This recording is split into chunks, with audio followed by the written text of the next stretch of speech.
Hello students, as you all know that today is our fifth lecture, class ninth, subject physics, chapter number 2nd, measurement.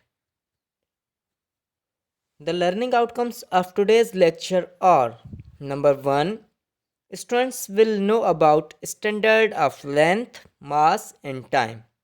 Number 2, students will know about SI base units.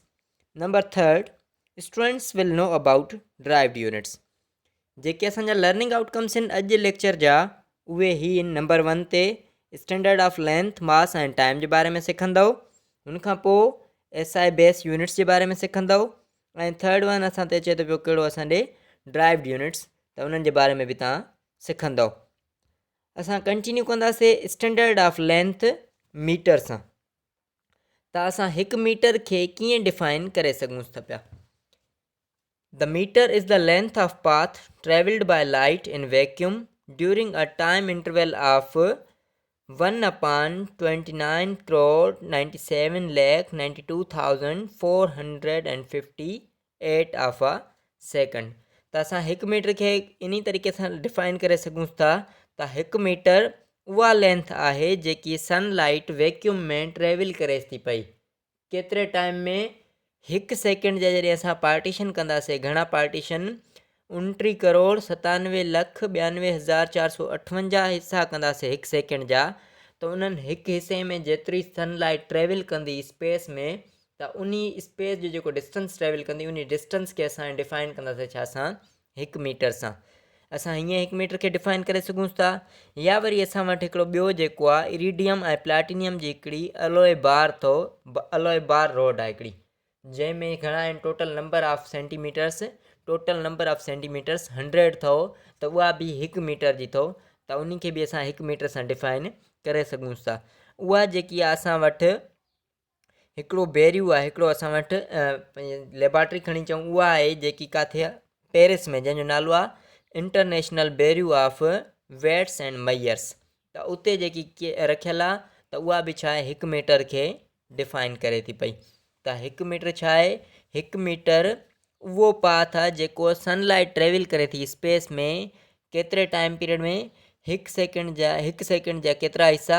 29 crore 97,092 लख 29 करोड़ 97 लख 92,458 हिसा कंदासीं जॾहिं हिकु second जा, त उन time period में जेतिरो sunlight जेको डिस्टेंस तय कंदी उन डिस्टेंस खे असां डिफाइन कंदासीं छा सां?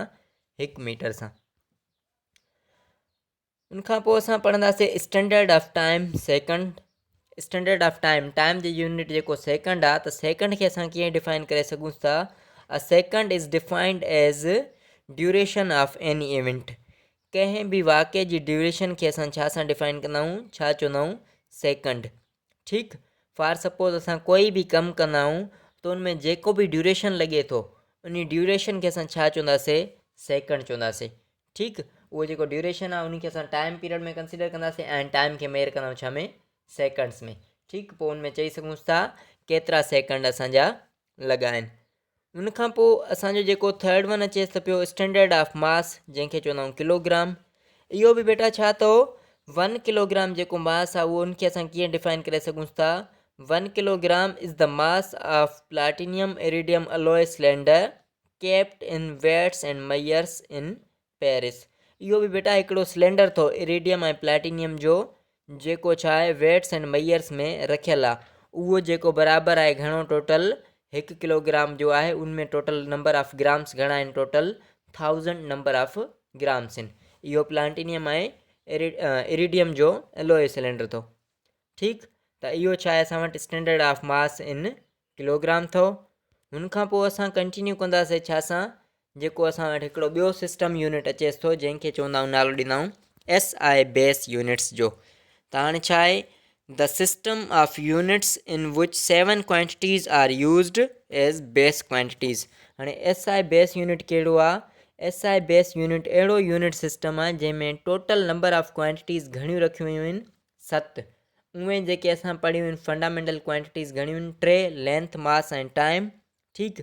लेकिन SI बेस यूनिट में टोटल जेके बेस क्वांटिटीज़ आहिनि, बेसिक क्वांटिटीज़ आहिनि, उहे घणियूं आहिनि? 7 आहिनि। उहे 7 बेसिक क्वांटिटीज़ कहिड़ियूं आहिनि? हिन बॉक्स में जेको आहे तव्हांखे सभई 7 बेसिक क्वांटिटीज़ उहे मिलियल अथव। नंबर 1 ते कहिड़ी मिलियल आहे असां वटि? लेंथ। लेंथ जी यूनिट छा आहे? मीटर। लेंथ जी यूनिट आहे मीटर। मीटर जी सेमुल अथव स्मॉल m। उनखां पोइ मास। मास जी यूनिट अथव किलोग्राम।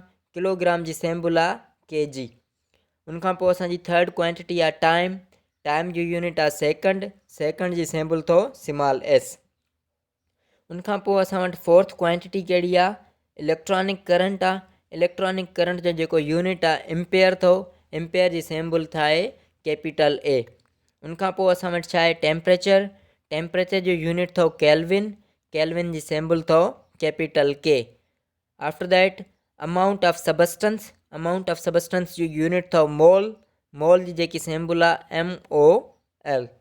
उनखां पोइ लाइट इंटेंसिटी जंहिंखे ल्यूमिनियस इंटेंसिटी बि चयो वेंदो आहे। उनजो जेको यूनिट आहे कैंडिला जंहिंखे छा चवंदा आहियूं? CD। त इहे जेके आहिनि असां वटि 7 बेस क्वांटिटीज़ आहिनि जंहिंजा जेके आहिनि असां वटि यूनिट्स मिलियल आहिनि। ठीकु। ऐं उन्हनि जो असांखे सेम्बल्स में मिलियल आहिनि। त इन्हनि खे असां छा चवंदासीं? SI base units. SI base unit कंहिंखे चवंदा आहियूं? त अहिड़ो यूनिट सिस्टम जंहिंमें 7 बेसिक क्वांटिटीज़ इस्तेमालु कयूं वञनि उन्ही खे छा चवंदासीं? SI बेस यूनिट्स चवंदासीं। ठीकु आहे। असां कंटिन्यू कंदासीं हाणे छा सां? ड्राइव्ड यूनिट्स सां। ड्राइव्ड यूनिट्स छा आहिनि?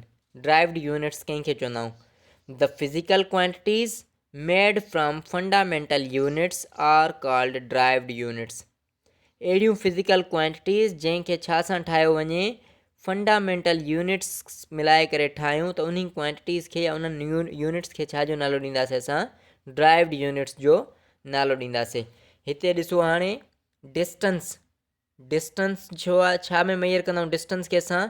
लेंथ में। बेस क्वांटिटी कहिड़ी आहे? डिस्टेंस जी लेंथ अथव हिते ॾिनल अथव बेस क्वांटिटी डिस्टेंस जी लेंथ। ठीकु। हुनखां पोइ असां वटि हिते टाइम आहे। टाइम जी बेस क्वांटिटी साॻी टाइम अथव। यानी कि डिस्टेंस छा सां मेजर थींदी आहे? लेंथ सां। टाइम छा सां मेजर थींदो आहे? साॻियो टाइम सां। लेंथ जो यूनिट आहे छा? मीटर। लेंथ हिकिड़ी फंडामेंटल क्वांटिटी आहे ऐं टाइम जो यूनिट आहे सेकंड। त सेकंड बि असांजा टाइम बि असांजी छा आहे? फंडामेंटल क्वांटिटी आहे।